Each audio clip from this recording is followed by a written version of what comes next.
Hi friend, this is Dr. Navneet Mandhani. I am here to explain a total syllabus of class 11 for Maharashtra board of a subject called as bookkeeping and accountancy. We'll try to take a revision of all the topic which is there in the curriculum. There are some colleges which keep only second term syllabus for the final exam, and there are certain colleges who keep the whole syllabus. Whatever the case, the first term syllabus is important for whole 5 year as it contains the basic topic, so that I'll cover all the topic from topic 1 to 12. The explanation should be in, like, I'll try to provide in two languages. It is in English and sometimes when it comes to concept it is in Hindi. तो ये lecture आपके लिए पूरे साल का syllabus जो शायद आपको पढ़ने के लिए 2-4 दिन 6 दिन भी कम पड़े, वो हम पूरा 1.5 घंटे में कवर करेंगे, 1 से 1.5 घंटे में। पर मैं कोशिश करूंगा कि इसके बाद आपके अकाउंट के सारे कंसेप्ट क्लियर हो जाएंगे। इसके बाद भी आप आपके जो गवर्नमेंट का टेक्स्ट बुक है रेगुलर वो भी पढ़िए, उसमें आपको ये मिल जाएंगे। हमारे नोट्स भी होते हैं, वो भी अगर आप देखोगे तो आप प्रैक्टिस अच्छे से कर पाओगे। तो 1 बाय 1 टॉपिक की हम स्टार्ट करेंगे। 11th में ऐसे होता है कि अकाउंट सब्जेक्ट आप फर्स्ट बार लर्न कर रहे हो, उसके खातिर उसके जो कंसेप्ट है, कोई भी सब्जेक्ट अकाउंट आपके लिए एक नई लैंग्वेज है, तो अगर आप कोई नई लैंग्वेज सीखते हो तो उस लैंग्वेज के वर्ड्स पता होना चाहिए, उसके मीनिंग पता होना चाहिए। तो हम फर्स्ट टॉपिक स्टार्ट करेंगे जिसका नाम है इंट्रोडक्शन। इंट्रोडक्शन में आपको पता है कि आपने कॉमर्स चूज़ किया है, तो commerce is mainly related with the business, और जब आप बिजनेस की बात करोगे तो पैसा रहेगा, और अगर आप पैसों की बात करोगे तो पैसा एक एक पैसा इम्पॉर्टेंट है। तो अगर आपको आपका बिजनेस का पैसा बचाना है या प्रॉपरली रिकॉर्ड करना है तो there should be some system, and that system we are going to learn called as book keeping. अब ये बुक कीपिंग जो सब्जेक्ट है, अगर इसका हिस्ट्री देखा जाए तो it is like around 500 years old subject है। इटालियन था जिसने इसके प्रिंसिपल लिखे, ल्यूकाडी बार्गो पैसियोली, और उसके बाद double entry book keeping system जो है वो हम सब लोग फॉलो करते हैं। बुक कीपिंग का जो डेफिनेशन है एकदम R.N. कार्टर का डेफिनेशन है, it is an art and science of recording business transaction which involve money और मनीज वर्थ। बुक कीपिंग को आर्ट बोला गया है क्योंकि इट रिक्वायर स्किल, इसको साइंस बोला गया है क्योंकि इसके कंसेप्ट यूनिवर्सल ट्रूथ है। आप इंडिया में पढ़ो, वर्ल्ड के किसी भी कोने में चले जाओ, the principle of book keeping remains same, इसलिए इसको साइंस बोला जाता है। किसका आर्ट किसका science? Recording all transaction, business transaction विच इन्वॉल्व मनी और मनीज वर्थ। तो ये इसका सिंपल डेफिनेशन है। अब हम एक एक वर्ड का मीनिंग देखेंगे, जो मीनिंग आपको उस सब्जेक्ट से और करीब लेके जाएगा। जैसे सबसे ज़्यादा वर्ड इसमें यूज़ होता है ट्रांजैक्शन। ट्रांजैक्शन यानी क्या? एक्सचेंज ऑफ मनी और money's worth from one person to another. एक इंसान दूसरे इंसान को पैसा दे रहा है, बस मीन्स गुड्स दे रहा है, कुछ भी दे रहा है जिसकी वैल्यू है, that is called as what? Transaction. Basically transaction दो टाइप के होते हैं। One is called monetary. First of all it is of two category, that is business transaction and personal. हमारा अकाउंट सब्जेक्ट बिजनेस से related है तो हम सिर्फ बिजनेस ट्रांजैक्शन देखेंगे। Business transaction again are of two type, monetary transaction, non monetary transaction. जिस transaction में पैसा इन्वॉल्व है उसको मॉनिटरी बोलो, पर पहले पैसा था नहीं, आज के 100-200 साल पहले तो बार्टर ट्रांजैक्शन होते थे। तो barter transaction are non monetary, जो हम रिकॉर्ड नहीं करते हैं। अब मॉनिटरी ट्रांजैक्शन के दो टाइप है, इसमें आपको ध्यान देना जरूरी है। एक होता है कैश ट्रांजैक्शन, दूसरा होता है क्रेडिट ट्रांजैक्शन। कोई भी ट्रांजैक्शन जनरली कैश ट्रांजैक्शन होता है, पर जब बात आती है कुछ सेल या परचेस करने की तो तब आपको देखना होता है कि ट्रांजैक्शन जो है वो कैश ट्रांजैक्शन है या क्रेडिट ट्रांजैक्शन। कैसे पहचानोगे? मैंने बोला कोई भी ट्रांजैक्शन कैश होता है, जैसे सैलरी पेड टू राम, ये कैश ट्रांजैक्शन है, इसमें कोई दो राय नहीं है। पर मैं अगर बोलूँगा कि आप कुछ परचेस या सेल कर रहे हो तो आपको देखना होगा कि ट्रांजैक्शन कैश है या क्रेडिट है। जैसे गुड्स सोल्ड टू रमेश या मशीनरी सोल्ड टू रमेश, इस ट्रांजैक्शन में रमेश का नाम आ गया, पार्टी का नाम आ गया, तो ये क्रेडिट ट्रांजैक्शन है। पर मैं इसको बोलूँगा गुड्स सोल्ड ₹5,000, इसमें पार्टी का नाम नहीं है, तो ये कैश ट्रांजैक्शन। और एग्जाम्पल देना है, machinery purchase for 5,000, sale purchase से रिलेटेड है, इंसान का नाम दिया नहीं है, पार्टी का नाम दिया नहीं है, कैश ट्रांजैक्शन। पर मैं बोलूँगा machinery purchase for 5,000 from Rajesh, then it is a credit transaction. ऐसे बहुत से ट्रांजैक्शन होते हैं, वो ट्रांजैक्शन ही नहीं होते, आपके एग्जाम में पूछे जाते हैं, अगर आपने उसका एंट्री लिख दिया तो 0 मार्क। जैसे गुड्स ऑर्डर्ड फॉर 5,000, ऑर्डर दिया है, अभी तक परचेस नहीं किया है, so it is not a transaction. Appointed Mr Rajesh as accountant at a monthly salary of 10। Appoint किया है, सैलरी कहाँ पेड की है, it is not a transaction. Okay, अब ट्रांजैक्शन के बाद नेक्स्ट वर्ड हमको सीखना है goods. Goods means any commodity और article in which businessman deals. यानी आपकी मेडिकल की शॉप है तो आप मेडिसिन बेचोगे, आपकी कार की शॉप है आप कार उसके एक्सेसरीज बेचोगे, कंप्यूटर की शॉप है मॉनिटर माउस कीबोर्ड ये आपके गुड्स हो गए, ज्वेलरी की शॉप है सोना चांदी ये आपके गुड्स हो गए। So these are the example of goods. Goods के बाद हम नेक्स्ट वर्ड सीखेंगे जिसका नाम है asset. Anything which has a value and belongs to business is called as asset. कोई भी चीज जिसकी कीमत है और आपके मालकी के आपको आना है, that is called as asset. Example, building plant machinery cash goods ये सारे एसेट है। एसेट की तीन कैटेगरी है दोस्तों। एक है फिक्स एसेट जो बिजनेस में एक साल से ज़्यादा रहता है, जैसे बिल्डिंग मशीनरी ये फिक्स एसेट है। जो एसेट एक साल के अंदर कैश में कन्वर्ट हो जाता है उसको करंट एसेट बोलते हैं, जैसे स्टॉक है, कैश है, बैंक बैलेंस है, बिल्स रिसीवेबल है, all are the current asset. और जो एसेट बाय रूल के खातिर एसेट बना है, जो लॉसेस है हमारे, लाइक फिक्टिशियस एसेट बोलते हैं हम उनको, डिफर्ड रेवेन्यू एक्सपेंडिचर बोलते हैं, that has value but if you want to realise nothing will realise, that is called fictitious asset. अब हम नेक्स्ट वर्ड सीखेंगे लायबिलिटी। जो भी आपका बिजनेस देना लगता है, anything which is payable by business, that is called as liability. Again liability भी तीन टाइप की है आपकी। एक है लॉन्ग टर्म लायबिलिटी जो एक साल से पुरानी है, जैसे मैंने लोन लिया था बिजनेस के लिए और 5 साल के लिए, तो लॉन्ग टर्म लायबिलिटी। पर मैंने किसी से लाइट बिल मेरा भरा नहीं है तो वो लाइट बिल जो है वो मुझे इमीडिएटली भरना पड़ेगा, विद इन 1 ईयर जो लायबिलिटी होती है उनको करंट लायबिलिटी या शॉर्ट टर्म बोलते हैं। और कोई लायबिलिटी ऐसी होती है जो कुछ होने के बाद आपको देना पड़ता है, अभी कुछ फिक्स नहीं है, उसे बोला जाता है contingent liability which depend on happening of something. तो ये हो गया लायबिलिटी। उसके बाद का इंपॉर्टेंट वर्ड है कैपिटल। कैपिटल यानी आपको कोई भी बिजनेस स्टार्ट करना है तो पैसा किसको देना पड़ेगा, आपको। तो ओनर जो भी बिजनेस में कंट्रीब्यूट करता है, पैसा एसेट जो भी चीज़ है वो देगा, that is called as capital. अब ओनर जब बिजनेस को पैसा देगा तो उसको पैसा भी लगेगा घर चलाने के लिए। तो अगर ओनर बिजनेस से पैसा खुद के लिए निकाल रहा है या बिजनेस से गुड्स खुद के लिए ले रहा है, समझो मेरी किराना दुकान है, मैंने घर के लिए 5 किलो शक्कर ले ली, तो दैट इज ड्राइंग्स, उसको बोला जाता है ड्राइंग्स। कैपिटल और ड्राइंग के बाद नेक्स्ट वर्ड हमको सीखना है डेटर एंड क्रेडिटर। जिनसे हमको पैसा आना है यानी हमारे कस्टमर जिनको हमने उधारी पे बेचा है, that all are called as debtor. Debtor is a asset for business. उसका अपोजिट वर्ड है क्रेडिटर। जिनको हम पैसा देना लगते हैं, जैसे बैंक से हमने बाहर से गुड्स उधारी पे लाए हैं 1 महीना हमारे सप्लायर से, उसको आज न कल पैसा वापस देना पड़ेगा, that is our liability, that is called creditors. अब डेटर से ही कनेक्टेड एक वर्ड है जिसको बोलते हैं बैड डेट्स। जो डेटर आपका पैसा नहीं दे रहा है वो बैड हो गया। तो बैड डेट्स यानी जिससे पैसा the money which is not recoverable from the debtors is called as what, bad debts. अब ये कॉमन वर्ड्स है, ये बहुत बार साल में 1000-2000 बार आप लिखोगे, पर इनका मीनिंग मालूम होना बहुत ज़्यादा जरूरी है। इसके बाद होता है सॉल्वेंट और इंसॉल्वेंट। अगर किसी भी इंसान के पास एसेट ज़्यादा है, लायबिलिटीज़ कम है, मेरे पास 10 लाख के एसेट है और मेरे सर पे कर्जा 2 लाख है, तो मेरी फाइनेंशियल पोजीशन अच्छी है, दिस इज कॉल्ड सॉल्वेंट। पर अगर मेरी लायबिलिटी 50 लाख है और एसेट 10 लाख के है तो मैं दिवाला निकल गया, that is called insolvent. Then हम सारे ट्रांजैक्शन जो होते हैं वो एक प्रॉपर बुक में लिखते हैं, उस बुक को बोला जाता है जर्नल। ट्रांजैक्शन होते ही जहाँ हम फर्स्ट टाइम रिकॉर्ड करते हैं, that is called journal. Journal is a book of original entry.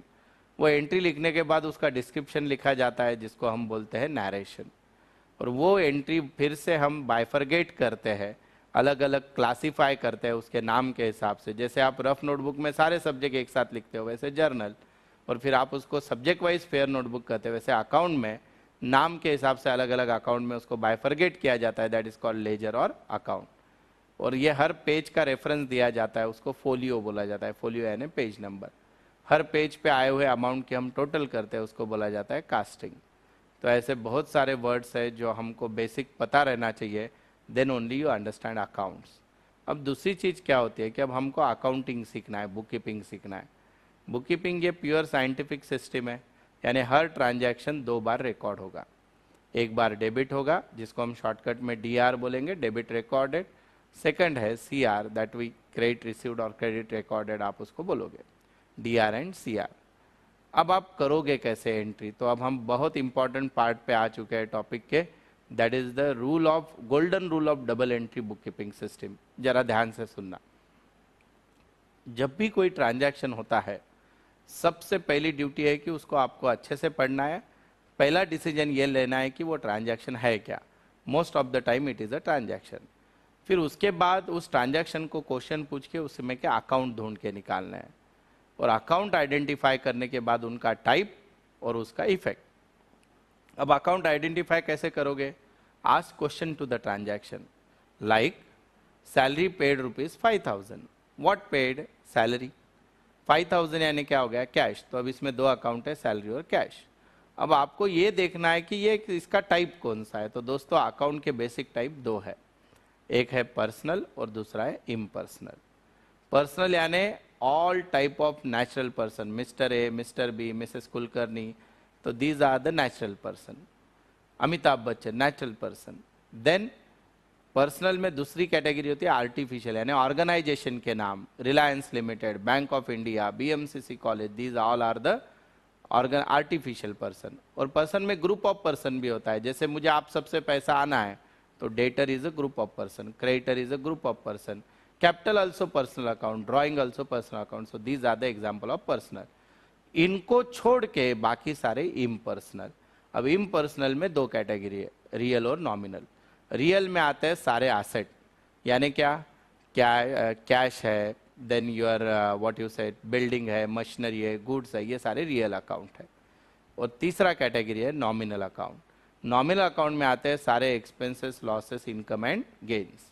अब हम वन बाय वन इनके रूल देखेंगे। पर्सनल अकाउंट बोलता है debit the receiver, credit the giver.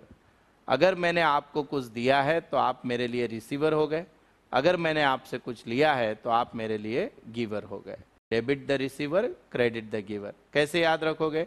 जैसे प्लस माइनस है तो डेबिट और क्रेडिट अपोजिट, रिसीवर का अपोजिट गिवर। रियल अकाउंट बोलता है इसमें एसेट होता है, डेबिट व्हाट कम्स इन, जो आ गया उसको डेबिट कर, जो चला गया credit what goes out.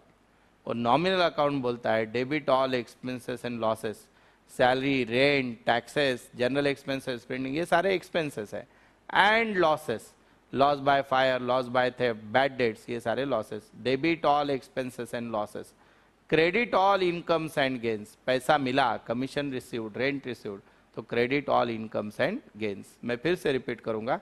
Personal account बोलता है debit the receiver, credit the giver. Real account बोलता है debit what comes in, credit what goes out. Nominal account बोलता है debit all expenses and losses, credit all incomes and gains. एक 4-5 हम example लेंगे। Salary paid to Ram, सबसे पहले cash transaction है, इंसान का कुछ लेना देना नहीं है। दो अकाउंट है, व्हाट पेड सैलरी, और दूसरा अकाउंट है कैश। अब सैलरी कौन सा अकाउंट है? नॉमिनल, खर्चा है, डेबिट कर दो। सैलरी पेड करने से कैश आई आ गई, कैश रियल अकाउंट है, कैश गोज आउट, क्रेडिट कर दो। एक चीज याद रखो कि अगर एक अकाउंट डेबिट होता है तो दूसरा क्रेडिट होगा। If you are confident about one, the remaining should be automatically opposite. और इट इज नॉट नेसेसरी कि एवरी टाइम दो ही अकाउंट रहेंगे, 3, 4, 5 कितने भी रहेंगे। खाली सोचना यह है कि डेबिट की टोटल जो है वो क्रेडिट से इक्वल रहनी चाहिए। This is the rule of double entry book keeping. ये आपको बाय हार्ट होना ही चाहिए, इसके सिवाय आप कोई भी न्यूमेरिकल कभी भी नहीं कर पाओगे। This is the base for whole accountancy. अब हम जाएंगे सेकंड टॉपिक। दोस्तों बहुत बार क्या होता है कि हम अकाउंटिंग करते समय बहुत से क्वेश्चन आते हैं दिमाग में, जैसे बिजनेस मेरा ही है, मैं पैसा दे रहा हूं तो क्यों एंट्री करूं। लेकिन हम उसकी एंट्री करते हैं, उसके पीछे का लॉजिक है, हमारे अकाउंट में कुछ कंसेप्ट है और कुछ कन्वेंशन है और कुछ प्रिंसिपल है। कंसेप्ट यानी क्या? आइडियोलॉजी, वो आपको एजम्पशन करके ही अगर आप चलोगे तो आप एंट्रीज बराबर कर पाओगे। कन्वेंशन यानी क्या? रीति परंपरा जो चले आ रहा है वो आपको करना है। और प्रिंसिपल जो है that are the basic rules. तो हम वन बाय वन देखेंगे। सबसे पहला कंसेप्ट है बिजनेस में बिजनेस एंटिटी कंसेप्ट। क्या बोलता है बिजनेस एंटिटी कंसेप्ट? अरे भाई ओनर और बिजनेस दोनों सेपरेट है। अगर मैं ओनर खुद को समझ के एंट्री करूंगा तो मेरी सारे एंट्री गलत हो जाएंगे। मैंने एज अ अकाउंटेंट जब भी एंट्री करूंगा मैं खुद को बिजनेस के एंगल से देखूंगा, ना कि ओनर। इसीलिए जब ओनर बिजनेस को पैसे देता है यानी कैपिटल, तो हम उसकी एंट्री करते हैं cash account debit to capital, क्योंकि बिजनेस में पैसा आ रहा है और कौन दे रहा है, ओनर। अब बिजनेस ओनर का ही है, पर अकाउंटिंग कंसेप्ट बोलता है कि business and owner both are separate. This is called business entity concept. इसमें और डिटेल्स नोट्स में आपको टेक्स्ट बुक में मिल जाएंगे, बट इसका बेस लाइन है business and owner both are separate. Second concept आता है इसमें, हम वही ट्रांजैक्शन रिकॉर्ड करेंगे दैट इन्वॉल्व मनी।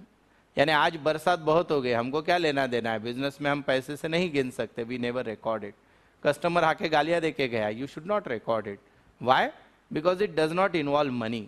हम वही चीजें रिकॉर्ड करेंगे दैट इन्वॉल्व मनी और मनीज वर्थ। जो हम पैसे में गिन सकते हैं वही हम रिकॉर्ड करेंगे। अदरवाइज हमको फ्री में कोई चीज मिली, बिजनेस में कोई गिफ्ट देके गया, we never record because that won't have any value, हमको पैसों से कुछ फर्क नहीं पड़ा है, सो वी नेवर रिकॉर्ड।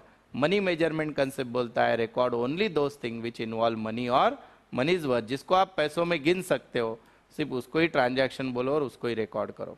तीसरा है cost concept.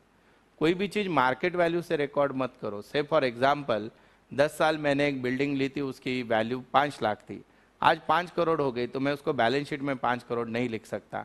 I have to record with the historical price. जिस समय ली थी उस समय जो कॉस्ट थी उस पर ही मुझे रिकॉर्ड करना है, ना कि कम या ज़्यादा कुछ भी और नहीं देखना है। This is called cost concept. Cost concept के बाद नेक्स्ट कंसेप्ट आता है, it is called as going concern concept. हम हर साल बुक्स ऑफ अकाउंट क्लोज करते हैं, उसमें हमको बहुत से लोगों से पैसा आना होता है, हम देना होता है, पर उस समय के लिए, उस डेट के समय हम समझते हैं आज सब क्लोज हो गया, पर दूसरे दिन ये सब कुछ ओपन होने वाला है। सो this is called going concern concept कि बिजनेस की लाइफ कोई डिफाइन नहीं कर सकता, it is indefinite, it is like unlimited. This is called going concern concept. अगर हम वो एज्यूम नहीं करोगे तो आप आज जो आना है उसको भी भूल जाओ, जो देना है उसको भी भूल जाओ। गोइंग कंसर्न कंसेप्ट के बाद नेक्स्ट कंसेप्ट आता है, it is called as realisation concept. Mungeri Lal के हसीन सपने मत देखो बिजनेस में। जो रियलिस्टिक है, एजम्पशन बेस्ड फिगर आपको लिखने नहीं है, जो रियलाइजेबल वैल्यू है, जो रियल वैल्यू है वही रिकॉर्ड करो। समझो 10 कस्टमर आके गए, 10 कंप्यूटर देखे, तो मैंने ख्वाब नहीं देखना चाहिए कि आज मेरा 3 लाख का सेल हो गया। जिस टाइम पे एक्चुअल में सेल होगा तभी रिकॉर्ड करो। Don't record assumption based, estimated based transaction. This is realisation concept. उसके बाद का कंसेप्ट आता है एक्रूअल कंसेप्ट। आपको मैंने शुरुआत में बताया था कि there are like businessman follow 2 system of recording transaction, cash and credit. तो क्रेडिट ट्रांजैक्शन में पैसा नहीं आता है पर ट्रांजैक्शन हो जाता है, but you can record its profit. This is called accrual concept. या आपने स्टाफ को यूज कर लिया पर सैलरी पेड नहीं किया, but you can record it as a salary payable या आउटस्टैंडिंग सैलरी, इसको बोला जाता है एक्रूअल कंसेप्ट। एक्रूअल कंसेप्ट के बाद आता है नेक्स्ट कंसेप्ट, इसको हम बोलते हैं ड्यूअल एस्पेक्ट कंसेप्ट। आपने पिछले टॉपिक में देखा कि हम double entry book keeping use करते हैं, यानी हर ट्रांजैक्शन के कितने इंपैक्ट होते हैं, 2, एक डेबिट और क्रेडिट। उसके खातिर ही साल के एंड में ऑटोमेटिकली हमारे asset is equal to liability हो जाते हैं, because every transaction must have 2 aspect, one is debit and other is credit. This is called dual aspect concept. Then next है कन्वेंशन। कन्वेंशन का मीनिंग क्या बोला, परंपरा, जो चला आ रहा है, जो सिस्टम आपको फॉलो करना है, that is called convention. Convention का पहला है कंसिस्टेंसी कन्वेंशन। यानी क्या, बिजनेस में आपने कोई भी चीज फॉलो करना स्टार्ट की, so see that you can continue with that practice for an number of years. For example कि मैं बिजनेस में डेप्रिसिएशन चार्ज करता हूँ फिक्स इंस्टॉलमेंट मेथड से 10% समझो, तो हर साल मुझे वही मेथड फॉलो करना है। मैं एक साल fix instalment, next year WDV, फिर फिक्स इंस्टॉलमेंट, ऐसे ना करूं। तो कंसिस्टेंसी आपको रखना जरूरी है, जो करके अगर कोई बाहर का इंसान आपके बुक्स ऑफ अकाउंट चेक करे तो उसको भी समझ में आए, दैट इज कॉल्ड कंसिस्टेंसी। उसके बाद का कन्वेंशन है, it is called as conservatism. Conservatism यानी क्या, रियलिटी। कोई भी चीज एग्जैगरेट भी मत करो और अंडर एस्टिमेट भी मत करो, जो है वो, यानी ज्यादा भी मत बताओ और कम भी मत बताओ, that is called law of conservatism, that is conservatism convention. Then next है, इट इज डिस्क्लोजर।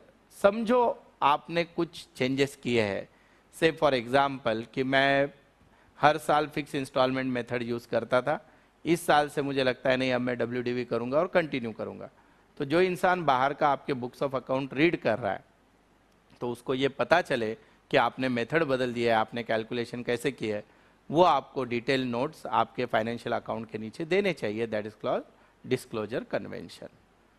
अब ये जो कन्वेंशन हम सीख रहे हैं सारे, इसमें और एक जो कन्वेंशन है दैट इज मटेरियलिटी, यानी छोटी छोटी चीज़ों को इग्नोर करो। फॉर एग्जाम्पल आपका टर्नओवर 10 करोड़ का है, 1 रुपए की एंट्री कोई गलत हो गई आपकी, यानी एक्सपेंसेस था प्रिंटिंग स्टेशनरी, आपने डाल दिया general expenses. So don't give that importance to that. But materiality जो चीज़ है जिससे बहुत गहरा हमारे बिजनेस पे इम्पैक्ट होने वाला है, अमाउंट ह्यूज है, सो उस पर आपका ज़्यादा फोकस होना चाहिए। इट डज नॉट मीन कि आप छोटी छोटी गलतियाँ करो और उसको इग्नोर किया तो चलेगा, but your focus should be on the bigger part. अब हम देखेंगे थर्ड टॉपिक। दोस्तों अब आपने सीख लिया कि जर्नल कैसे करना है फर्स्ट टॉपिक में, फिर अकाउंटिंग के कंसेप्ट सीख गए कि अब जिससे हमको डाउट नहीं होना चाहिए कुछ चीज़ पे। अब जर्नल के बाद वाला टॉपिक आता है लेजर। लेजर क्या है? एक्चुअल में आपको समझो 6 सब्जेक्ट है 11th में, तो आप सारे सब्जेक्ट कॉलेज में एक ही बुक में लिखते हो, उसको रफ नोटबुक बोलते हो। अब अचानक समझो आपको बोला गया है कि आज इकोनॉमिक्स की टेस्ट है और उसके कम से कम 60 पेजेस आपने लिखे हैं, तो पूरे टॉपिक को ढूंढने में शायद 2-4 घंटे चले जाए, उसमें टेस्ट भी खत्म हो जाए। तो अगर आपने शुरुआत से इकोनॉमिक्स की फेयर नोटबुक की होगी तो उसमें मिल जाएगा। वैसे ही बिजनेस में अनगिनत ट्रांजैक्शन होते हैं और सारे ट्रांजैक्शन एक साथ जर्नल में होते हैं, पर अगर आपको स्पेसिफिक अकाउंट की इंफॉर्मेशन चाहिए तो आपने उसको क्लासीफाई करना चाहिए। जब हम ट्रांजैक्शन अकाउंट वाइज रिकॉर्ड करते हैं जर्नल में से सेपरेट करके, that is called as ledger. Ledger कोई अकाउंट बोलो, अकाउंट कोई लेजर बोलो। लेजर में ट्रांजैक्शन रिकॉर्ड करते हो कि आपको क्या करना है। मैं आपको एक एग्जांपल देता हूँ। समझो सैलरी पेड ₹5,000 ये ट्रांजैक्शन है। अब इसमें 2 अकाउंट कौन से है, सैलरी और कैश। एंट्री क्या होगी, सैलरी खर्चा है, salary account debit to cash. अब इसमें आपको 2 अकाउंट बनाने हैं, एक हो गया सैलरी अकाउंट, दूसरा हो गया कैश। अब आपको लेजर का जो फॉर्मेट होता है वो इंग्लिश का टी अक्षर होता है, like left hand side is debit and right hand side is credit. अब आपका सैलरी अकाउंट डेबिट हो गया, डेबिट साइड में चले जाओ, ट्रांजैक्शन की डेट डाल दो। डेबिट में 2 वर्ड लिखना कंपलसरी है। अब मैं अगर आप सैलरी अकाउंट बना रहे हो तो जिंदगी में सैलरी अकाउंट में सैलरी वर्ड नहीं आएगा, उसके साथ वाला जो अपोजिट अकाउंट था वो आएगा। यानी आपकी एंट्री थी salary account debit to cash, तो आप सैलरी के डेबिट में लिखोगे टू कैश। अंडरस्टैंड? अब आप बना रहे हो कैश अकाउंट, तो कैश क्या हुआ, क्रेडिट। कैश अकाउंट ओपन कर दिया आपने। अब कैश क्रेडिट हुआ तो उसके राइट हैंड साइड जाना है। राइट हैंड साइड में हम 2 वर्ड नहीं लिखते, हम लिखते हैं बाय। बेसिक प्रिंसिपल वही रहेगा। कैश अकाउंट में कैश का नाम नहीं आएगा, फिर किसका आएगा, सैलरी का। तो कैश में लिखोगे बाय सैलरी और सैलरी में लिखोगे to cash. This is called ledger. ऐसे सारे ट्रांजैक्शन जिसमें सैलरी कैश आया वो यहाँ पे रिकॉर्ड हो जाएंगे। वो होने के बाद साल के एंड में, मंथ के एंड में आपको अकाउंट क्लोज करना होता है। अकाउंट क्लोज करते हो कि आपको क्या करना है, बहुत बार ऐसे होता है कि अकाउंट के दोनों साइड की टोटल सेम रहेगी तो टैली हो गया। टैली यानी नीचे आपको 2 लाइन ड्रॉ करनी होती है। पर कभी बहुत बार ऐसे होगा कि या तो डेबिट साइड बड़ी है या तो क्रेडिट साइड बड़ी है। अगर if your debit side is greater the balance is at credit side, उसको आप लिखोगे बाय बैलेंस कैरिड डाउन। अगर आपकी क्रेडिट साइड बड़ी है, बैलेंस आएगा डेबिट में टू बैलेंस कैरिड डाउन। बहुत से लोग इसका एक मिसअंडरस्टैंडिंग करते हैं। अगर आपकी डेबिट साइड बड़ी है और आंसर क्रेडिट साइड में आया तो उसको अकाउंट में क्रेडिट बैलेंस नहीं बोला जाता, उसको डेबिट बैलेंस बोला जाता है। और अगर आपकी क्रेडिट साइड बड़ी है, आंसर डेबिट में आया है, तो उसको डेबिट बैलेंस नहीं बोला जाता है, उसको क्रेडिट बैलेंस। और इस साल का जो भी क्लोजिंग बैलेंस होगा, जैसे अभी मैंने एग्जांपल दिया सैलरी, सैलरी का डेबिट साइड ग्रेटर है, आंसर क्रेडिट में आ गया, बाय बैलेंस कैरिड डाउन। जब नेक्स्ट मंथ या नेक्स्ट साल में जाएगा तो उसको डेबिट में लिखेंगे to balance brought down. Exactly opposite आपको हर बार करना है। अगर आपके सारे जर्नल एंट्री बराबर है तो आपकी लेजर पोस्टिंग भी बराबर होनी ही चाहिए। और सारे लेजर आप साल के एंड में क्लोज करते हो, और लेजर कुछ लेजर टैली हो जाएंगे और कुछ के बैलेंसेस रहेंगे। जिनके बैलेंस है उनकी लिस्ट बना के देख लेना, फिर से डेबिट और क्रेडिट की टोटल सेम आएगी तो आपके सारे लेजर अरिथमेटिकली करेक्ट थे। This is called as ledger. यानी रफ नोटबुक यानी journal, mixture of all the accounts, और सेपरेट हर अकाउंट अलग अलग कर दिया, दैट इज लेजर। अगर आपको जर्नल परफेक्टली आता है तो ही आप लेजर परफेक्टली कर सकते हो। हमारा नेक्स्ट टॉपिक है सब्सिडियरी बुक। सबसे पहले एक लॉजिक समझ के ले लो। इमेजिन करो कि आपके अभी 11th में 6 सब्जेक्ट है, आपने एक 200 पेजेस का रफ नोटबुक कर दिया है, रोज कॉलेज जा रहे हो ऐसे रहा है कि आपका अकाउंट्स का इतना ज़्यादा है रोज का लिखना, रोज 20 पेजेस सिर्फ अकाउंट में भर रहे हैं, और उसके खातिर आपकी हर नोटबुक क्या कि 1 महीने में ख़त्म हो जा रही है रफ नोटबुक। तो अब आप उस पर सोल्यूशन क्या निकालोगे कि अकाउंट की एक रफ नोटबुक ही अलग कर दो, तो आपका ज़्यादा अच्छे से लिखना होगा और कॉपी डबल डबल करने की ज़रूरत नहीं पड़ेगी। वैसे ही बिजनेस में ऐसे बहुत सारे ट्रांजैक्शन है जो बहुत ज़्यादा रिपीट होते हैं। कौन से रहेंगे? कैश से रिलेटेड ट्रांजैक्शन, बैंक से रिलेटेड ट्रांजैक्शन, सेल्स से, परचेस से, sales return that is return inward, purchase return that is return outward, और बहुत से बिजनेस में बिल्स रिसीवेबल, बिल्स पेबल से भी हो सकते हैं। तो हम क्या करते हैं कि जर्नल करते जाएंगे तो बहुत टाइम वेस्ट होगा, तो ये सब सारे ट्रांजैक्शन के लिए हम सेपरेट बुक बना देंगे। यानी कैश ट्रांजैक्शन के लिए कैश बुक, तो अब जर्नल करना ही नहीं है, कैश आया डेबिट में, कैश चला गया क्रेडिट में। बैंक के ट्रांजैक्शन में बैंक में पैसा गया, लाइक बैंक डेबिट, निकाला क्रेडिट, तो बैंक बुक हो गया वो। देन सेल्स बुक, जो भी ट्रांजैक्शन सेल का रहेगा, गुड्स का सेल, वो भी क्रेडिट में, क्योंकि अगर कैश में रहेगा तो कैश बुक में जाएगा, और अगर गुड्स रहेगा तो ही सेल्स बुक में आएगा। फिर सेम वैसे ही परचेस, तो ऐसे सारे बुक आपको बनाने होते हैं। अब हम 1 बाय 1 एक एक बुक का डिटेल में स्टडी करेंगे। Subsidiary book is the most simple topic in the entire syllabus, only when it comes to cash book it is quite difficult, पर ये भी आपको अच्छे से समझ में आ जाएगा। जरा ध्यान से सुनना।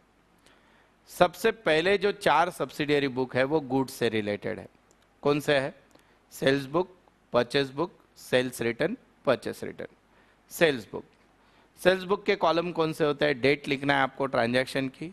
हम सेल किसको करते हैं? Customer, so name of customer. ये भी एक जर्नल का ही पार्ट है, इसलिए इसकी एंट्री लेजर को जाती है, तो next column is LF। Then हम लोगों को बिल देते हैं, तो इट इज इनवॉइस नंबर लिखना है आपको और अमाउंट लिखना है। सेल्स बुक में रिकॉर्ड करते समय 2 रूल फॉलो करना। कैश सेल कभी भी सेल्स बुक में नहीं आएंगे, क्योंकि उसके लिए सेपरेट बुक है कैश बुक। और सेकंड इंपॉर्टेंट थिंग ये है कि you can only record sale of goods, not sale of machinery, furniture, वो यहाँ पे नहीं आएगा। Is that clear? अब सेकंड बुक है परचेस बुक, एग्जैक्टली ऐसे ही सारे परचेसेस जो गुड्स से रिलेटेड है और क्रेडिट परचेस है वही इसमें आएंगे। अब इसके कॉलम क्या रहेंगे? डेट, परचेस किससे करते हो? नेम ऑफ सप्लायर, इसकी एंट्री LF में जाएगी लेजर में। अब आपके पास इनवाइस आएगा, इनवर्ड इनवाइस नंबर और उसका अमाउंट, फिनिश। थर्ड बुक रहेगा, जैसे सेल्स होता है तो सेल्स रिटर्न भी रहेगा, हमको गुड्स वापस आएगा, तो that is called return inward book और सेल्स रिटर्न बुक। कॉलम वही रहेंगे, डेट, नेम ऑफ सप्लायर नहीं रहेगा, यहाँ पे नेम ऑफ कस्टमर रहेगा क्योंकि हमको कस्टमर वापस करेगा, LF रहेगा। अब जब हमको कस्टमर गुड्स वापस करता है तो हम उसका अकाउंट क्रेडिट करते हैं, तो उसको हम एक क्रेडिट नोट देते हैं, that we have to put the number और अमाउंट। अब गुड्स से रिलेटेड लास्ट बुक है परचेस रिटर्न बुक, जिसको हम रिटर्न आउटवर्ड बुक बोलते हैं। हम रिटर्न किसको करेंगे? गुड्स सप्लायर, सो इसमें भी कॉलम डेट का रहेगा, name of supplier, then LF रहेगा। अब हम उस टाइम उसका अकाउंट डेबिट करते हैं तो डेबिट नोट नंबर और अमाउंट। याद रखना इसमें 2 बाय कुछ भी नहीं लिखना है, डायरेक्ट पार्टी का नाम और टोटल करना है। These are the 4 subsidiary book. इसके बाद 5वीं सब्सिडियरी बुक है कैश बुक। दोस्तों कैश बुक में कैटेगरीज है। एक होती है सिंपल कैश बुक, यानी नॉर्मल कैश अकाउंट, पैसा आया डेबिट में, पैसा गया क्रेडिट, ओपनिंग बैलेंस डेबिट में, डेबिट की टोटल कर दो, क्रेडिट माइनस कर दो, जो बचा वो by balance carried down. This is a simple cash book. अब कैश बुक विथ 2 कॉलम, यानी कौन सा कॉलम बढ़ जाएगा? डिस्काउंट। अगर जब हमारे पास पैसा आता है हम लोगों को डिस्काउंट अलाउ करते हैं, जब हम किसी को पैसा देते हैं तो हमको डिस्काउंट मिलता है। तो कैश बुक के दोनों साइड में रिसीट और पेमेंट में 2 कॉलम हो जाएंगे, एक रहेगा कैश का और एक रहेगा डिस्काउंट का। This is called cash book with 2 column. बहुत से कॉलेज में ये नहीं पढ़ाई जाती है या नहीं है सिलेबस में, पर याद रखना डिस्काउंट कॉलम टैली नहीं करना है, इसकी सिर्फ टोटल करना है। अब आती है 3 कॉलम कैश बुक। इसमें 3 कॉलम होते हैं, एक होता है डिस्काउंट का कॉलम, दूसरा होता है कैश का, तीसरा होता है बैंक का। दोनों साइड 3-3 कॉलम पर्टिकुलर सब कुछ रहेगा। लॉजिक वही रखने का, debit means plus, credit means minus. पैसा आया डेबिट में, पैसा गया क्रेडिट। अब इसकी शुरुआत कैसे होती है? एक तो आपको दिया जाएगा इनका opening balance, cash bank balance opening दिया है डेबिट में लिख दो, कभी कभी बैंक का बैलेंस ओवरड्राफ्ट देंगे तो क्रेडिट में लिख दो। अब इसमें इंपॉर्टेंट ट्रांजैक्शन क्या होता है वो समझ के लेना। कॉन्ट्रा एंट्री, अगर आपने पैसा बैंक में भरा तो ये एंट्री बुक के दोनों साइड में होगी, क्योंकि बैंक का बैलेंस बढ़ेगा और कैश का कम होगा, तो आप बैंक के डेबिट में लिखोगे, कैश के क्रेडिट में लिखोगे। अमाउंट बैंक के डेबिट में टू कैश, कैश के क्रेडिट में, अमाउंट कैश में बाय बैंक, और एलएफ में सी लिखना, सी फॉर कॉन्ट्रा। वैसे ही अगर आप बैंक से पैसा बिजनेस के लिए निकालते हो तो ये भी कॉन्ट्रा एंट्री है, यानी cash account debit to bank, तो कैश बढ़ेगा कैश के डेबिट में, बैंक कम होगा बैंक के क्रेडिट में। इसमें सबसे इंपॉर्टेंट ट्रांजैक्शन आता है बेरर चेक का। जब आपको बेरर चेक मिलता है तो एज्यूम करो कि आपको कैश मिली है, तो सिर्फ कैश बढ़ाना और पार्टी का नाम लिख देना। पर जिस दिन आप बेरर चेक अगर बैंक में भरने वाले हो, ऐसा दिया है, तो ऐसे समझो कि आप कैश बैंक में भर रहे हो, यानी आपका बैंक बढ़ेगा और कैश कम होगा, ये याद रखना। अगर बेरर चेक बाउंस हो गया तो कॉन्ट्रा एंट्री मत करना, क्रेडिट में जाके बैंक का बैलेंस कम कर देना पार्टी के नाम से। ये भी बुक ऐसे ही क्लोज होगी। अब कुछ कॉलेज में ऐसे बोलते हैं कि डिस्काउंट कॉलम मत बनाओ, तो कैश और बैंक, तो वो भी ऐसी ही रहेगी। कैश बुक और बैंक क्लोज करते समय कैश के बारे में तो नो डाउट डेबिट साइड बड़ा रहेगा, क्रेडिट छोटा रहेगा। बैंक के बारे में एनीथिंग कैन बी पॉसिबल, क्योंकि बैंक का निगेटिव भी बैलेंस आ सकता है, जिसको हम ओवरड्राफ्ट बोलते हैं। These are the 3 categories of the normal cash book. Cash book का और कैटेगरी होता है पेटी कैश बुक। बिजनेस में जो छोटे छोटे खर्चे होते हैं उसको बोला जाता है पेटी कैश बुक, पेटी एक्सपेंसेस। तो क्या होता है कि मेन कैशियर लाखों में ट्रांजैक्शन कर रहा है, और छोटे छोटे ट्रांजैक्शन को उसको टाइम नहीं है, तो उसने एक जूनियर कैशियर रख दिया, उसको महीना 1000, 2000, 5000 दे दिया उसने, उसमें से खर्चा करने का। ये 5000 जो महीना फिक्स किया है, इसको इम्प्रेस्ड सिस्टम बोला जाता है, वो हम बनाते हैं पेटी कैश बुक। पेटी कैश बुक में डेबिट में पहले रिसिट, पर्टिकुलर का कॉलम कॉमन होता है, क्रेडिट में पेमेंट होता है। इसमें पेटी कैश बुक में सिंपल पेटी कैश बुक और एनालिटिकल पेटी कैश बुक होती है। एनालिटिकल पेटी कैश बुक क्या है कि इसमें आप बनाओगे सिंपल के वैसा, पर हर एक्सपेंसेस को बाइफरगेट कर दोगे और लेजर भी बनाओगे। लेजर नाम का कॉलम होता है जिसमें एसेट, आपको एसेट पे खर्चा किया है, किसी इंसान को पैसा दिया तो लिखते हो, दैट इज एनालिटिकल पेटी कैश बुक। इम्प्रेस सिस्टम अच्छे से देखना पड़ेगा आपको। इम्प्रेस का मीनिंग क्या है कि समझो मेरा मंथली बजट 1000 रुपया है, मुझे 1000 रुपया शुरुआत में मिल गया, मैंने खर्चा किया 900, तो मेरा बैलेंस कितना बचा? 100। तो नेक्स्ट मंथ में मुझे फिर से 1000 नहीं मिलेगा, क्योंकि 100 ऑलरेडी मेरे पास है, तो मुझे 900 मिलेगा। That is called impress system, जैसे पॉकेट मनी का होगा आपका वैसे। सो दिस इज कॉल्ड एनालिटिकल पेटी कैश बुक। बिल्स रिसीवेबल और बिल्स पेएबल बुक आपको नहीं पूछी जाती है। अब इतने सारे एंट्री जर्नल में से अगर निकल गए तो बाकी जो जर्नल में एंट्री बच गए उसको बोलते हैं journal proper.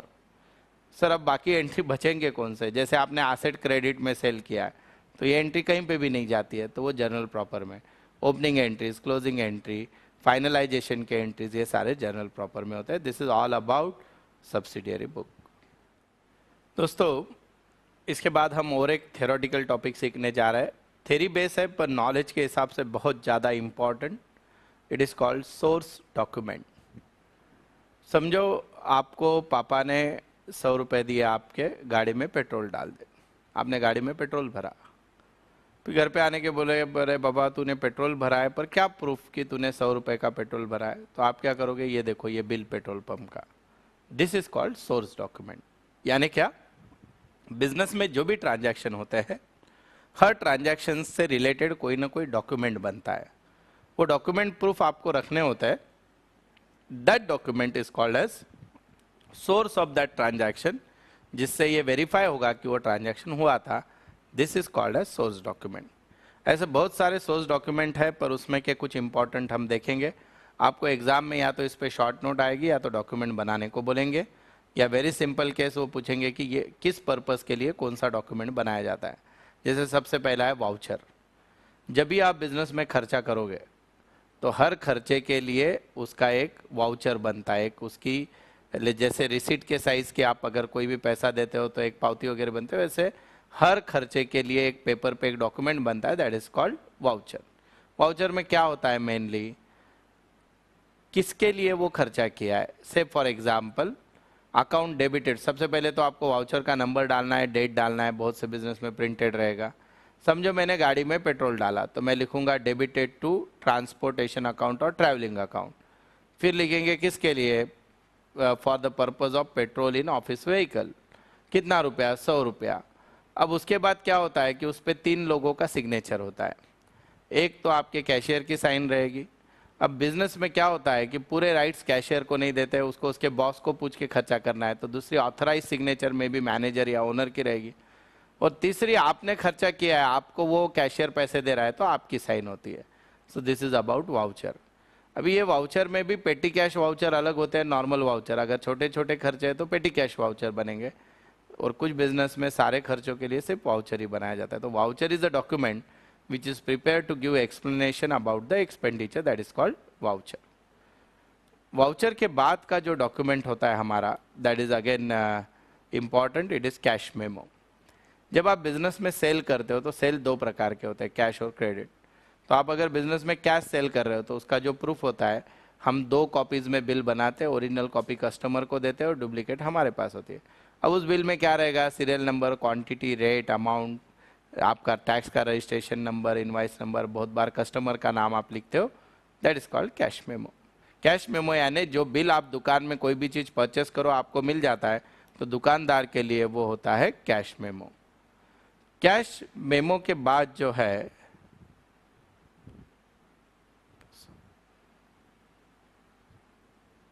Credit memo. Credit memo क्या है, बिजनेस में 2 टाइप के सेल है, कैश और क्रेडिट।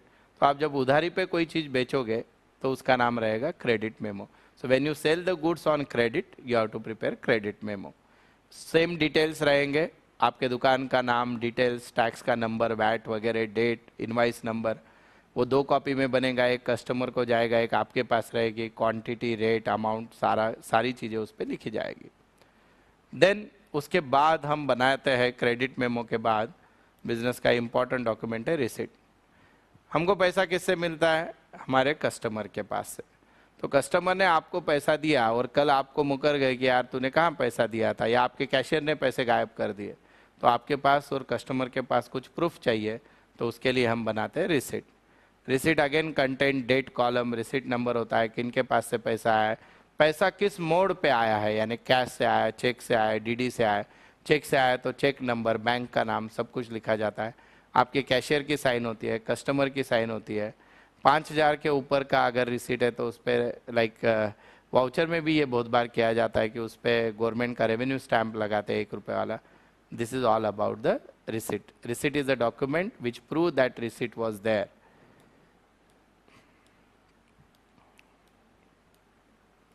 रिसिट के बाद ये वाली शॉर्ट नोट बहुत बार पूछी जाती है, डेबिट नोट और क्रेडिट नोट। बिजनेस में क्रेडिट सेल और क्रेडिट परचेस होते हैं, you all are agree with this. अब हमने सेल कर दिया पर कस्टमर को गुड्स डिफेक्टिव निकल गया तो हमको वापस ला के देता है। अब उसने वापस किया, कल को तुम बोले यार उसका पैसा काटा ही नहीं, तो उसके पास कुछ तो प्रूफ चाहिए, तो आप उसका अकाउंट जो है वो क्रेडिट करते हो, तो उसको आप उसके पूरे डिटेल लिख के क्रेडिट नोट इशू करते हो। और अगर आपने आपके सप्लायर को गुड्स वापस किया तो आपके सप्लायर का आपके पास प्रूफ चाहिए, तो आप आपके तरफ से उसका अकाउंट डेबिट करते हो, तो वो सारे डिटेल आप उस पेपर पे लिखते हो, that is called debit note. This is debit note and credit note. Debit note जो है हम जब परचेस रिटर्न करेंगे तब इशू करेंगे। क्रेडिट नोट जो है हम कब इशू करेंगे, जब कस्टमर हमको गुड्स वापस करेगा।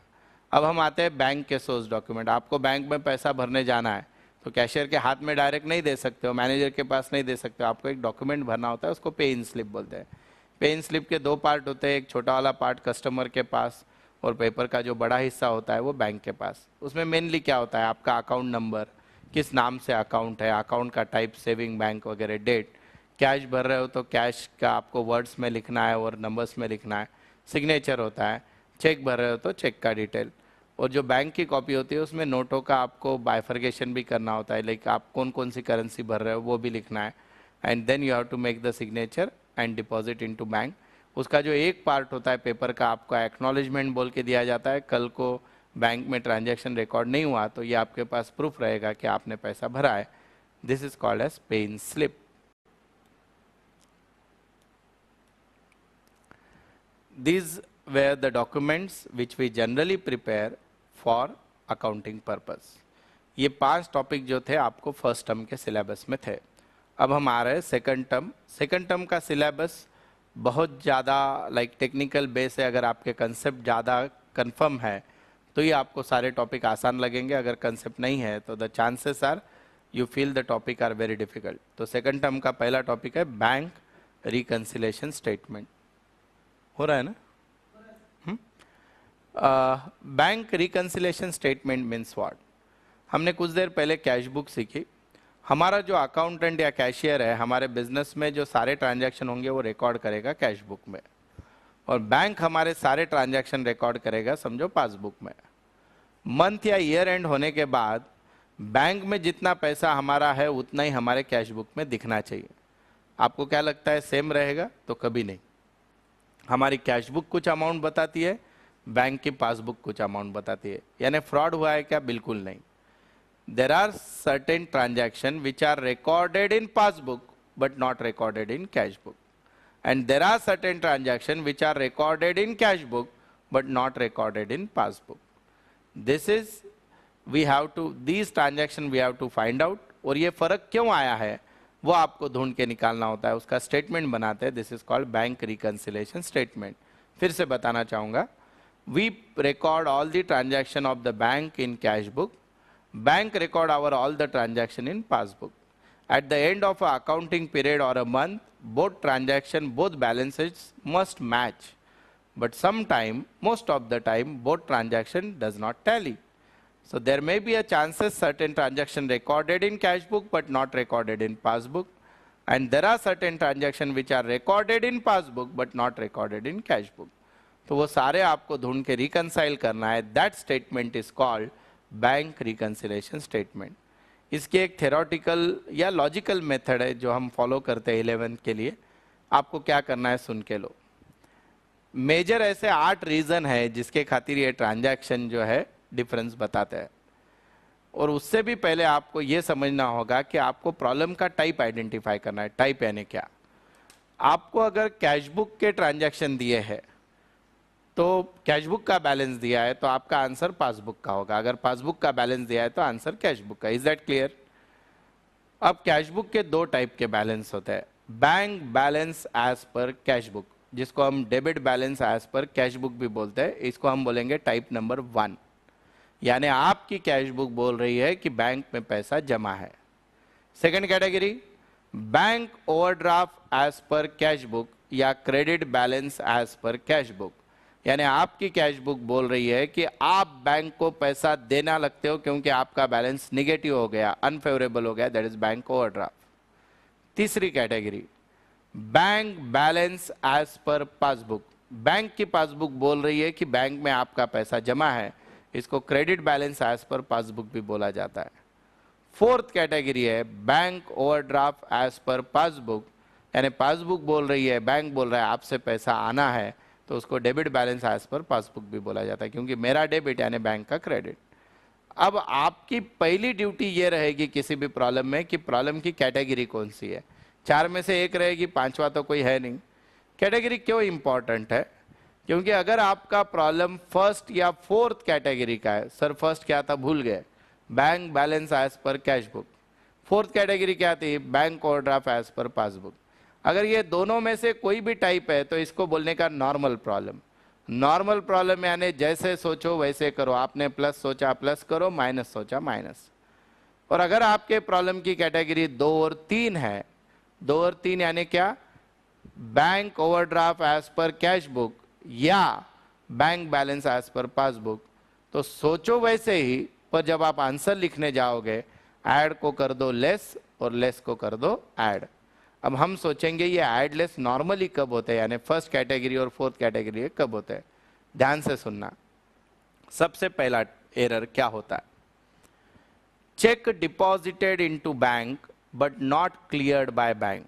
आपने बैंक में चेक भरा, आपको लगा कि बैंक का बैलेंस बढ़ गया यानी आपने प्लस कर दिया, पर बैंक में बैलेंस प्लस हुआ ही नहीं, आप तो प्लस करके बैठ गए. अब बैंक में जाके आप प्लस नहीं कर सकते तो आपने उसका रिवर्स इफेक्ट देना है, तो आप क्या करोगे? माइनस.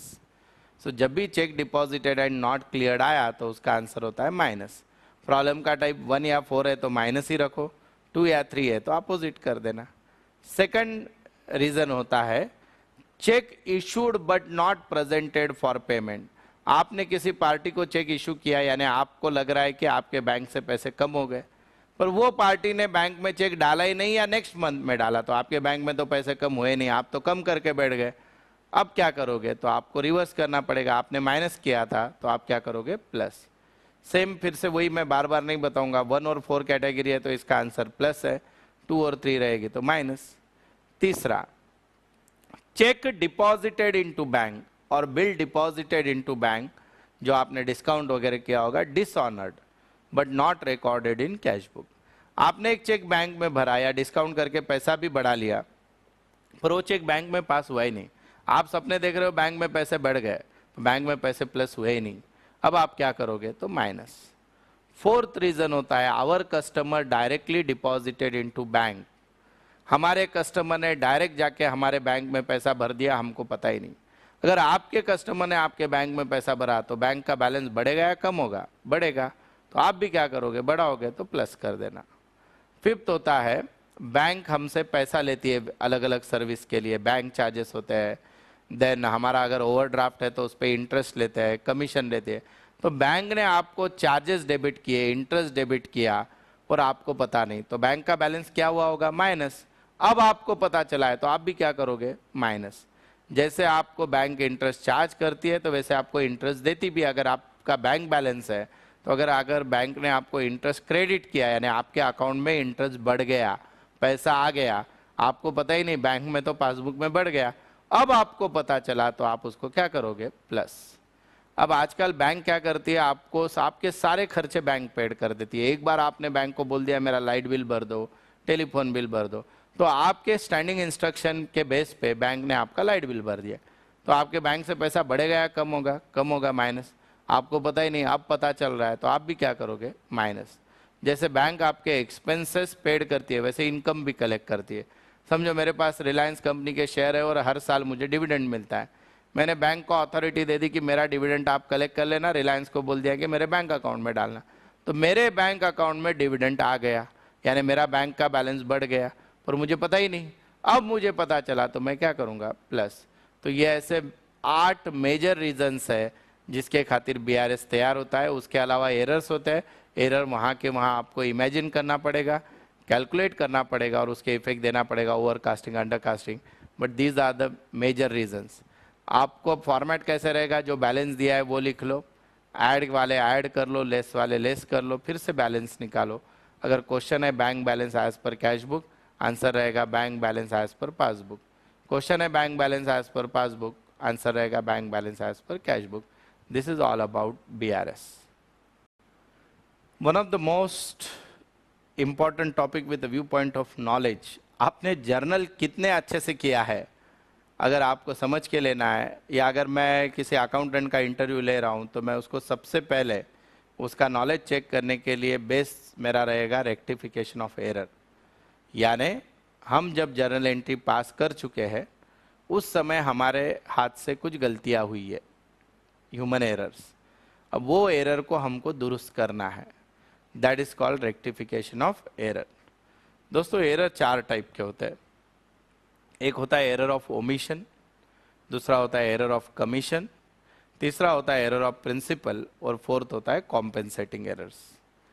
एरर ऑफ ओमिशन यानी ट्रांजैक्शन रिकॉर्ड करना भूल जाना, आधा या पूरा। एरर ऑफ प्रिंसिपल यानी ट्रांजैक्शन रिकॉर्ड हुआ है पर अकाउंटिंग प्रिंसिपल के अगेंस्ट है। एरर ऑफ कमीशन यानी छोटी छोटी गलतियाँ, अमाउंट गलत लिख दिया, अकाउंट गलत, साइड गलत, टोटल गलत। और कॉम्पेंसेटिंग एरर यानी एक एरर के खातिर और कुछ एरर हो जाते हैं, that is compensating error. 1 by 1 हम देखेंगे विथ एग्जाम्पल और आपको समझेगा कि इसको कैसे दुरुस्त करते हैं। बहुत ईजी है, but for rectifying any error the basic requirement is you must know the correct answer. Transaction का जो फर्स्ट पार्ट देते हैं that is the correct transaction, remaining part is the mistake. ठीक है। और आपको ये प्रॉब्लम सॉल्व करते समय कभी कभी सस्पेंस अकाउंट की ज़रूरत पड़ती है, तो सस्पेंस अकाउंट बनाओ या उसका बैलेंस देते हैं तो आपको समझ में आता है कि आपका आंसर बराबर है या नहीं। सस्पेंस अकाउंट क्या होता है कि at the end of the year सारे लेजर क्लोज किए जाते हैं, लेजर टैली होने के बाद उनका एक स्टेटमेंट बनाया जाता है, जिस लेजर के बैलेंस है उसको हम ट्रायल बैलेंस बोलते हैं। अगर आपका ट्रायल बैलेंस टैली नहीं हुआ तो उस समय जो डिफरेंस आया उसको सस्पेंस अकाउंट में डाल देते हैं और उसका हम आंसर निकालते हैं एरर को रेक्टिफाई करके, दैट इज सस्पेंस अकाउंट। अब वन बाय वन एरर देखेंगे। पहला एरर है error of omission. Omission means to omit the transaction, means you forgot pass the entry, partial entry और complete, that is called omission. Partial omission और complete omission कैसे पहचानना है? If you record any transaction in subsidiary book but not posted to the ledger, it is called partial omission. Example: goods sold to Ram rupees 1000 not recorded in Ram's account. यानी इसका meaning ये हुआ कि goods sold to Ram की entry sales book में हो गई, यानी आधी एंट्री हो गई पर राम के अकाउंट में नहीं गई, इसको बोलते हैं पार्शियल ओमिशन। पार्शियल ओमिशन जब भी होता है बिजनेस में, आपका ट्रायल बैलेंस टैली नहीं होगा। अब इसको दुरुस्त कैसे करोगे? तो गुड्स सोल्ड टू राम का एंट्री क्या होता है? Ram account debit to sales. Sales में एंट्री हो गई, राम में नहीं हुई, तो राम अकाउंट डेबिट करना है। पर ये पार्शियल ओमिशन है, एक ही अकाउंट है पर एक अकाउंट से तो एंट्री होगी नहीं, तो आपको यहाँ पे सस्पेंस अकाउंट यूज करना पड़ेगा। तो आपका आंसर रहेगा Ram account debit to suspense account. This is called partial omission. Complete omission बहुत आसान है, same transaction, goods sold to Ram 1000 not recorded in sales book. अब अगर सब्सिडियरी बुक में एंट्री नहीं है तो लेजर में तो होगी नहीं। अगर आप इस बिल्डिंग में ही नहीं आए तो क्लासरूम में आओगे नहीं। तो अगर कोई एंट्री सब्सिडियरी बुक में नहीं है तो वो लेजर में नहीं होती है। तो this is called complete omission. Complete omission is very simple to rectify, pass the entry for the transaction. यानी क्या? गुड्स सोल्ड टू राम की एंट्री कर दो। क्या एंट्री होगी? Ram account debit to sales. ये हो गए एरर ऑफ ओमिशन। दूसरा एरर हम देखेंगे, error of principle. Principle error में क्या होता है? ट्रायल बैलेंस पे कुछ फर्क नहीं पड़ता है पर आपके प्रॉफिटेबिलिटी, फाइनेंशियल पोजीशन में गिरेगा, क्योंकि आपको लगता है आपने एंट्री रिकॉर्ड कर दी पर वो एंट्री प्रिंसिपली रॉन्ग है। Example: salary paid to Rajesh 1000 debited to Rajesh account. अरे सैलरी पेड की है, खर्चा हुआ है, राजेश का तो कुछ लेना देना नहीं है। आपकी करेक्ट एंट्री थी salary account debit to cash, आपने एंट्री की Rajesh account debit to cash. अब क्या करोगे? इसका आंसर होता है correct the correct account and opposite the wrong account. Correct account कौन सा था? सैलरी, तो सैलरी अकाउंट डेबिट करो। अपोजिट द रॉन्ग अकाउंट, आपने गलती से किसको डेबिट कर दिया? राजेश, तो राजेश डेबिट का अपोजिट क्या? राजेश क्रेडिट, तो आपकी एंट्री होगी salary account debit to Rajesh. This is called error of principle. और एग्जाम्पल देना है, installation charges paid for machinery debited to wages account. आपने अगर इंस्टॉलेशन चार्जेस मशीनरी के लिए पेड किए तो आपका मशीनरी अकाउंट डेबिट होना चाहिए, आपने डेबिट किया वेजेस, तो करेक्ट डेबिट किसको देना है? मशीनरी। रॉन्ग डेबिट किसको दिया? Wages. Correct the correct account and opposite the wrong account, इसका आंसर आएगा machinery account debit to wages. So these are the example. और बहुत से, life insurance paid debited to insurance, drawing debit होना चाहिए, आपने इंश्योरेंस किया, like that. These are the error of principle. Third और फोर्थ कैटेगरी में एक से लूंगा, that is commission error and compensating error. इसमें बहुत सब टाइप है। जैसे सबसे पहला इसमें होता है over casting and under casting. आपने कोई भी बुक का, आपके जो सब्सिडियरी बुक है उसको ओवर कास्टिंग या अंडर कास्टिंग कर दिया तो वो उसको रेक्टिफाई कैसे करोगे? Example: sales book over cast by 5000। अब दोस्तों सेल्स का बैलेंस कौन सा होता है? क्रेडिट। तो क्रेडिट बैलेंस ज़्यादा हो गया तो उसको जाके हम कट नहीं कर सकते, उसको अपोजिट इफेक्ट दो यानी डेबिट करो, तो इसका आंसर आएगा sales account debit to suspense. या purchase book over cast by 5000, purchase book 5000 से ज़्यादा हो गया तो परचेज का बैलेंस डेबिट होता है, कम करो यानी क्रेडिट करो, suspense account debit to purchase. Under cast हुआ है तो सेम साइड, ओवर कास्ट हुआ है तो अपोजिट साइड इफेक्ट देते हैं। अब कमीशन का दूसरा ये होता है, दैट इज रॉन्ग अकाउंट। यानी क्या? Goods sold to Patil recorded to Patel's account, यानी पाटिल का अकाउंट डेबिट होना चाहिए था, आपने पटेल का कर दिया है। Correct the correct account and opposite the wrong account, यानी पाटिल को डेबिट करो और पटेल डेबिट हो गया उसको अपोजिट करो यानी क्रेडिट, इसका आंसर आएगा Patil account debit to Patel account. तीसरा कैटेगरी होता है रॉन्ग साइड, यानी आपने किसी अकाउंट को डेबिट करना चाहिए था, आपने क्रेडिट कर दिया। Example: salary paid 1000 credited to salary account. अब सैलरी पेड करते हो तो सैलरी डेबिट होना चाहिए, आपने डेबिट तो किया ही नहीं, उल्टा क्रेडिट कर दिया। क्या करोगे? करेक्ट साइड में डबल अमाउंट लिख दो, क्योंकि एक तो गलती सुधारने के लिए और एक करेक्ट लिखने के लिए, तो आपको सैलरी अकाउंट डेबिट करना पड़ेगा 2000। इसको दुरुस्त कैसे करोगे? Salary account debit to suspense, क्योंकि वन साइडेड है। देन अमाउंट कम या ज़्यादा लिखना है, यानी 1000 के जगह 10,000 लिख दिया तो उसको कम करना है तो अपोजिट इफेक्ट दो, पर 10,000 की जगह 1000 लिख दिया तो बचा हुआ इफेक्ट दो सेम साइड में। This is recording wrong amount. इसमें सबसे इंपॉर्टेंट एरर होता है रॉन्ग सब्सिडियरी बुक। इसको दुरुस्त करने के लिए आपको 2 एंट्रीज करनी होती है, जैसे goods sold to Ganesh recorded in purchase account, purchase book. अब गुड्स सोल्ड टू गणेश का करेक्ट एंट्री क्या है, Ganesh account debit to sales, पर आपने तो परचेस समझा तो आपने रॉन्ग एंट्री कर दिया purchase account debit to Ganesh. अब इसको दुरुस्त कैसे करोगे, सबसे पहले तो करेक्ट एंट्री पास करो, यानी sales account debit to Ganesh, और जो आपने रॉन्ग एंट्री की है उसका अपोजिट कर दो। आपने रॉन्ग एंट्री की है purchase account debit to Ganesh, उसकी अपोजिट एंट्री होगी Ganesh account debit to purchase. आप इसको एक भी कर सकते हो। अब ये दोनों एंट्री में गणेश अकाउंट 2 बार डेबिट हो रहा है तो एक साथ कर दोगे तो Ganesh account debit to sales to purchase. This is wrong subsidiary book. तो ऐसे जब एरर होंगे this is called that is error of commission और compensating errors. So rectification of error के लिए सबसे इंपॉर्टेंट चीज़ होती है, पहले ट्रांजैक्शन का हाफ पार्ट पढ़ो, जो करेक्ट ट्रांजैक्शन होता है वो लिख के निकालो, फिर रिमेनिंग पार्ट पढ़ो जो रॉन्ग है। रॉन्ग को हम जाके कट नहीं कर सकते, उसका अपोजिट इफेक्ट दोगे तो उसका इफेक्ट नलीफाई होगा। That you have to do. This is called as rectification of error. Suspense account पूछा है तो ही बनाना है। कभी कभी कोई कॉलेज में आपको जनरल एंट्री नहीं पूछेंगे, स्टेटमेंट पूछेंगे, सो जस्ट राइट स्टेटमेंट। हाँ, सबसे इंपॉर्टेंट बात, ये एंट्रीज करने के बाद आपको नरेशन लिखना होता है। नरेशन काफ़ी आसान है, अगर आपको नहीं समझ में आ रहा है कैसे लिखना है, being rectification entry for, question को रिपीट कर दो, यानी जो ट्रांजैक्शन दिया है उसको कॉपी पेस्ट कर दो, उसमें से अमाउंट निकाल दो, that become the narration. Understand. अब हम देखेंगे नेक्स्ट टॉपिक।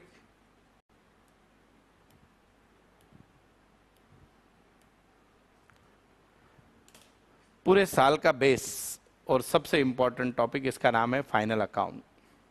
फाइनल अकाउंट क्यों इंपॉर्टेंट है, क्योंकि आप अभी 11th में हो और 12th में लगभग सारे टॉपिक फाइनल अकाउंट से कनेक्टेड है, यानी 80 में से 47 मार्क्स का सिलेबस 12th में सिर्फ फाइनल अकाउंट का है। बहुत से बार फाइनल अकाउंट आप अगर 11th में अच्छे से नहीं करते हो तो चांसेस है कि आपको आने वाले 5 साल अकाउंट सबसे खराब लगेगा। फाइनल अकाउंट में दिक्कत क्या होती है बहुत से लोगों को कि आप बेसिक से नहीं सीखते हो फाइनल अकाउंट, और उसके खातिर फाइनल अकाउंट बहुत टफ जाता है। तो हम आज उसका बेसिक देखेंगे। हाँ, एक चीज़ फाइनल अकाउंट में सबको आनी चाहिए, that is addition and subtraction. वो आपको प्रैक्टिस करना पड़ेगा क्योंकि कैलकुलेटर अलाउड नहीं है, तो मैन्युअली टोटल करने आनी चाहिए, but it is not that much of difficult. तो ध्यान से सुनो हमारी अकाउंटिंग साइकिल कैसे स्टार्ट हुई। हमने सबसे पहले ट्रांजैक्शन सीखा, जर्नल सीखा, सब्सिडियरी बुक सीखा, उस पे से लेजर बना। साल के एंड में लेजर क्लोज हो जाता है, बचे हुए बैलेंस का स्टेटमेंट बनता है जिसको बोलते हैं ट्रायल बैलेंस। तो हमारा फाइनल अकाउंट का जो क्वेश्चन होता है वो ट्रायल बैलेंस होता है। रूल नंबर 1, ट्रायल बैलेंस में जितने आइटम्स दिए हैं वो फाइनल अकाउंट में सिर्फ एक बार ही लिखे जाएंगे, 2 बार नहीं, उसके डबल इफेक्ट नहीं होते, एक ही होता है। ट्रायल बैलेंस में या तो डेबिट बैलेंस रहेगा या तो क्रेडिट बैलेंस रहेगा।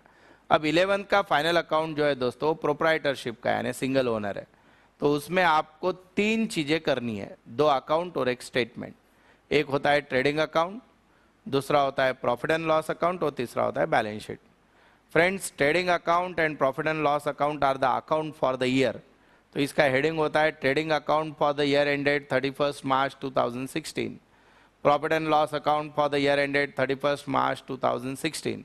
पर बैलेंस शीट उस दिन की होती है, उसकी हेडिंग होती है balance sheet as on 31 March 2016।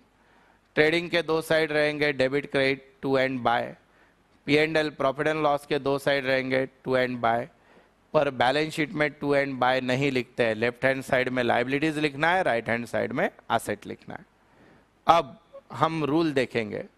Trial balance में जितने आइटम्स डेबिट कॉलम में दिए हैं, अगर वो डायरेक्ट एक्सपेंसेस है, सर डायरेक्ट एक्सपेंसेस यानी क्या, any expenses related to purchase of goods और production of goods, for example purchases, wages, carriage inward, fuel, wages, packing import duty, all are related to purchase, ये trading debit में आएंगे।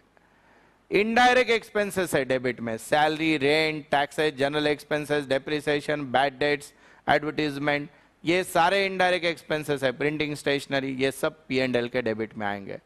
अगर यहां दो जगह पे नहीं गए तो डेबिट का हर आइटम एसेट में जाएगा। फिर से बोलता हूं, अगर डायरेक्ट एक्सपेंसेस है तो ट्रेडिंग अकाउंट के डेबिट में, इनडायरेक्ट एक्सपेंसेस है तो P&L अकाउंट के डेबिट में, नहीं तो मोस्ट ऑफ द केसेस में ये एसेट रहेगा। एग्जैक्टली अपोजिट, जो भी क्रेडिट बैलेंस होते हैं, अगर डायरेक्ट इनकम है, दोस्तों बिजनेस में एक ही डायरेक्ट इनकम होती है, सेल्स, ट्रेडिंग के क्रेडिट में। इनडायरेक्ट इनकम है, commission received, discount received, interest received, profit and loss के क्रेडिट में। अगर नहीं है तो वो पक्के से लायबिलिटी रहेगी। ये तो आ गया ध्यान में। अब इसमें कुछ एक्सेप्शनल केसेस है, जैसे सेल्स रिटर्न जो होता है वो डेबिट में होता है, पर वो जाता है ट्रेडिंग के क्रेडिट में, पर माइनस हो जाता है, तो it is a same effect.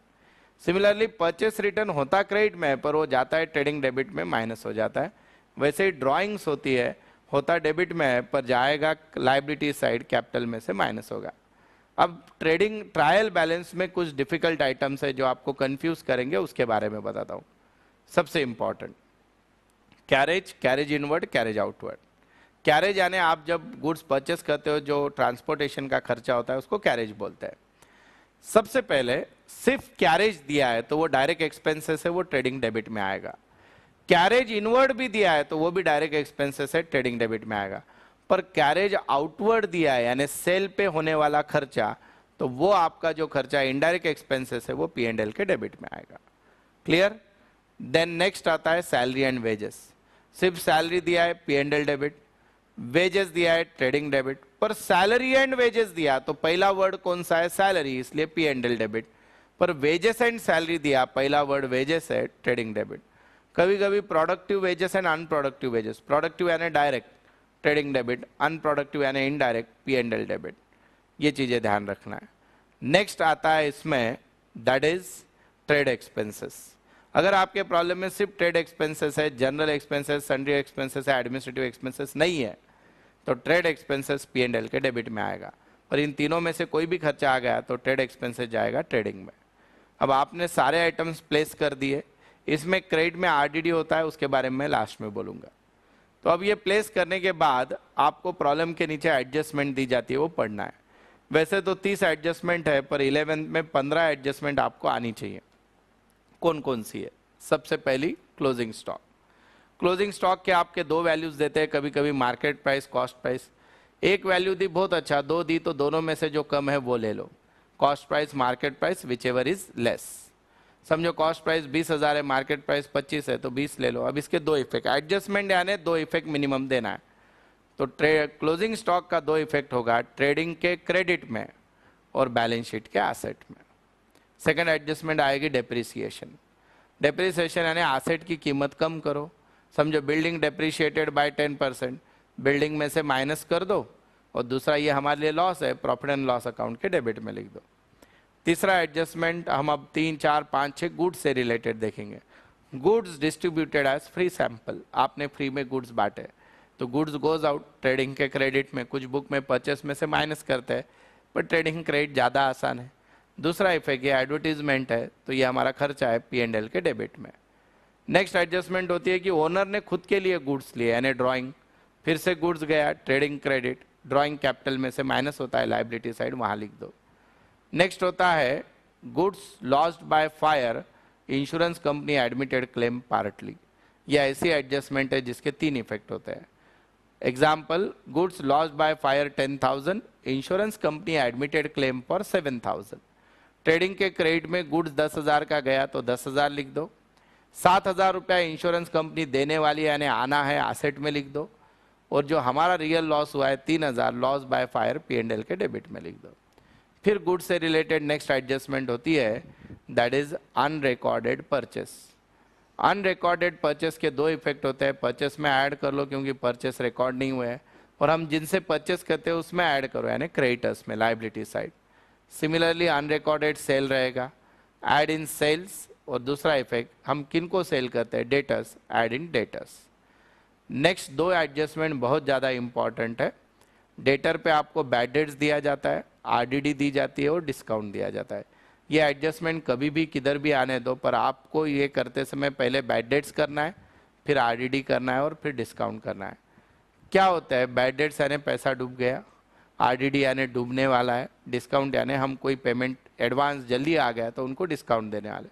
ये तीनों का इफेक्ट एक ही होता है। अगर बैड डेट्स आया तो भी डेटर में से माइनस करो, आरडीडी आई तो भी डेटर में से माइनस करो, डिस्काउंट ऑन डेटर आया, प्रोविजन फॉर डिस्काउंट, तो भी डेटर में से माइनस करो। तो पहला इफेक्ट लेस फ्रॉम डेटर्स, और ये तीनों भी हमारे लिए लॉस है, तो इनका दूसरा effect profit and loss account के डेबिट में होता है। अब प्रॉफिट एंड लॉस अकाउंट के डेबिट में ऑलरेडी बैड डेट्स होता है ट्रायल बैलेंस में आया हुआ, तो उस बैड डेट्स में ये बैड डेट्स ऐड कर दो, आरडीडी ऐड कर दो, ये तीनों की टोटल ले लो, और आपके ट्रायल बैलेंस में एक आरडीडी आएगी जिसको ओल्ड आरडीडी बोलते हैं, वो इसमें से माइनस कर दो।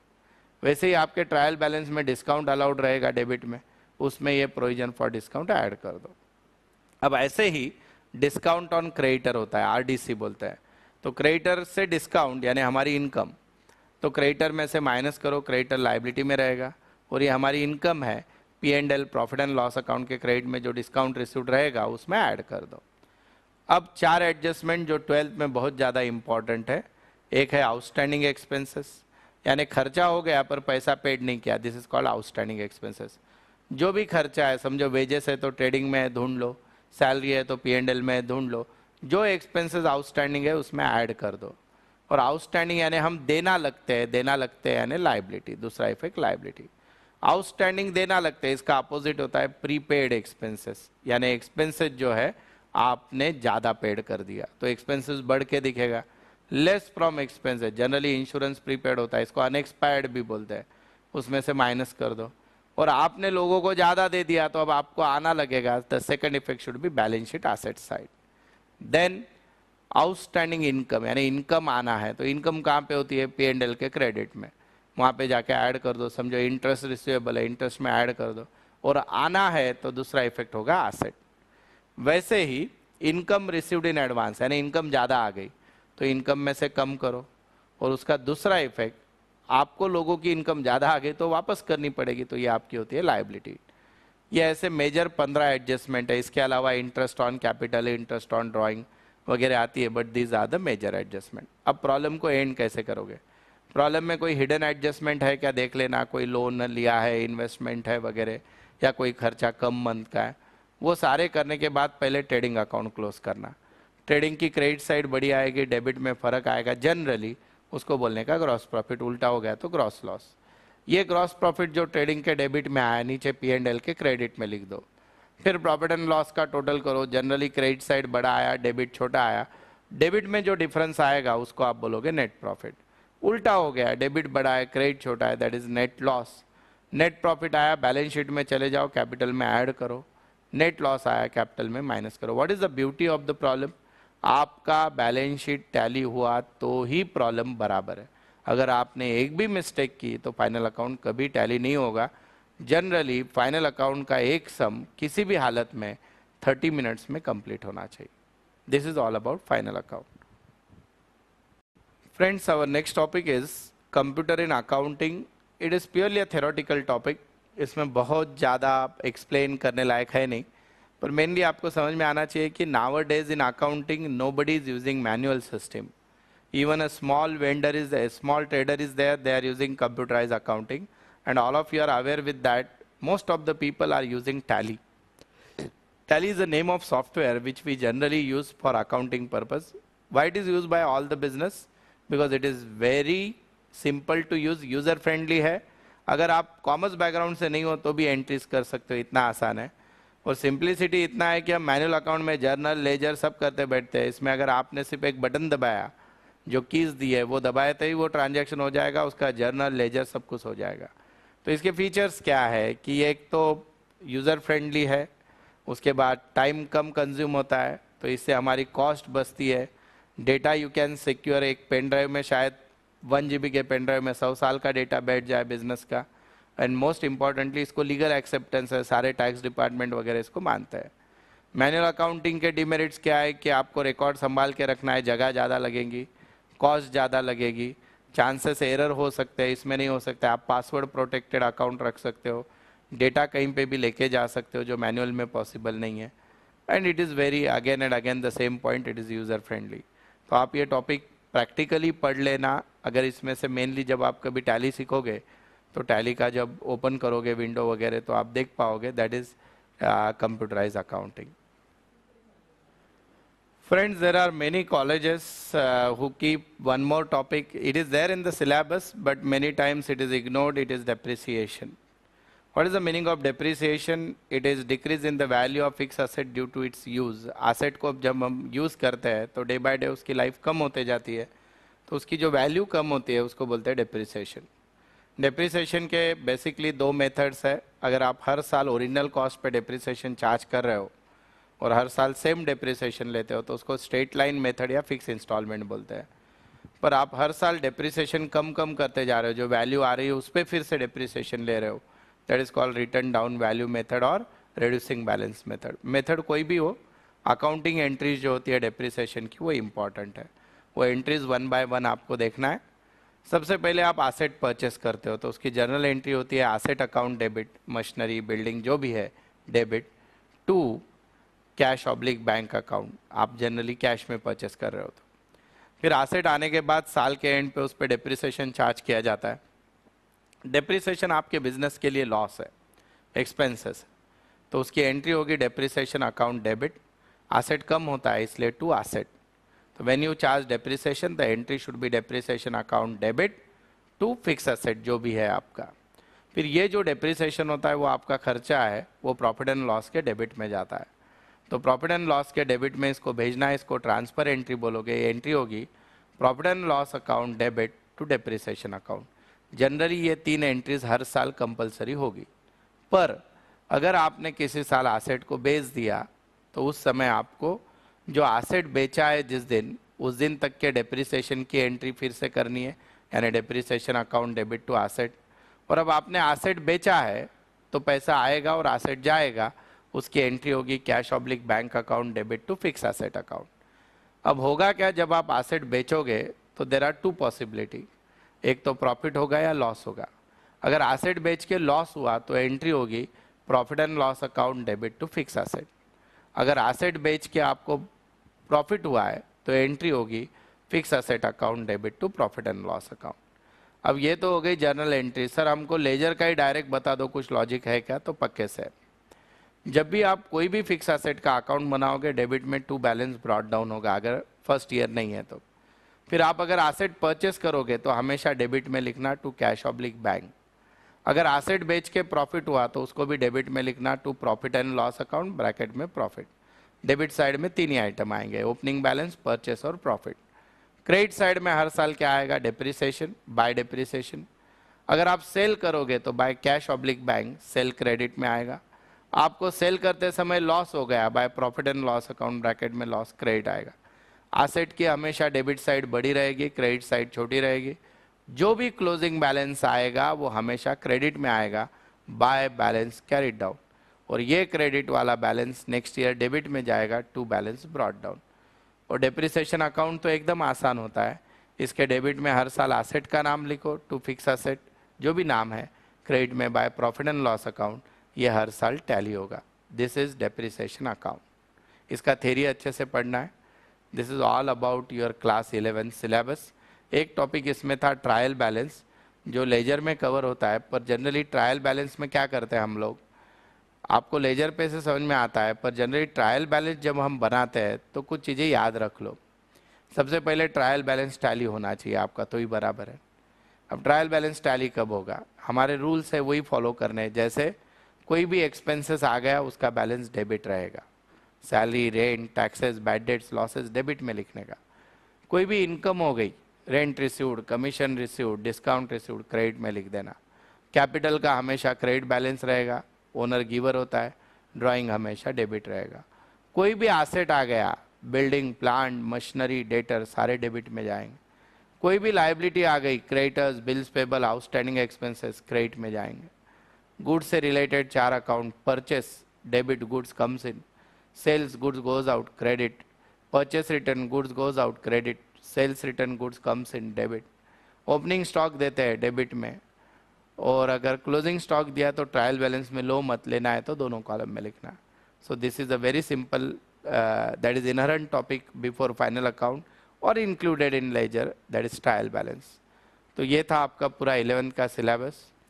ये वीडियो रिलीज़ करने के पीछे का रीज़न ऐसा है कि ये सिलेबस बहुत से अक्रॉस द इंडिया है। जो बेसिक कोर्स आप कोई भी इससे करो, सीबीएसई हो या आईसीएसई हो या नॉर्मल महाराष्ट्र बोर्ड से करो, तो एक सिंपल लैंग्वेज में पूरे साल भर का रिवीजन देने की कोशिश की है। अगर इससे रिलेटेड आपको कोई प्रॉब्लम है या कोई दिक्कत है, आपको और डिफ़िकल्टी आ रही है अकाउंट्स में, you can visit our website और you can mail me. Number भी आपके स्क्रीन पे आ रहा है, आप कॉल कर सकते हो। I am ready to explain in Marathi, Hindi, English, whatever language you prefer, but see that most of the student can take benefit of this. Share करिए आपके दोस्तों से ज़्यादा। शायद जो लोग साल भर में क्लास नहीं लगा पाए, पढ़ाई नहीं कर पाए, उनके लिए लास्ट अपॉर्चुनिटी है। और जो लोग कॉमर्स बैकग्राउंड से नहीं है, उनको एटलीस्ट बेसिक अकाउंट्स का पता चले, इसलिए ये वीडियो रिलीज़ करा जाए। Thank you.